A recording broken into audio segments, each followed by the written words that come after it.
Welcome back, everybody. Today I'm going to teach you how to upload a Word document to Weebly. This is incredibly useful if you want to share downloadable files with your website visitors, whether it's a resume, a product guide, or any important document they might need. Let's start by opening your browser and heading over to Weebly.com.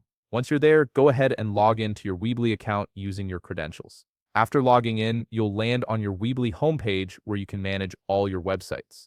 Now take a look at the left side menu. You'll see an option labeled Website, click on it, and directly beneath that, you'll find Edit Site.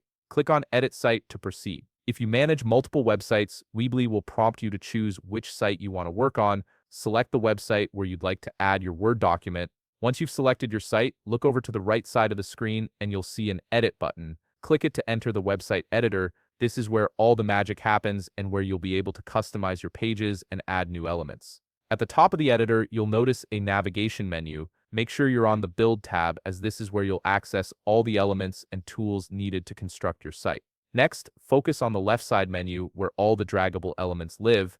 You're looking for an element called File. If you don't immediately see it, don't worry. Simply click on Show More Elements at the bottom of the menu, and it should appear in the expanded list. Once you've located the File element, click and drag it onto your website page wherever you'd like the download link to appear. This creates a placeholder for your document upload. Now click on the File element you just placed. A menu will pop up giving you options. Click on Upload File and a window will open allowing you to browse your computer.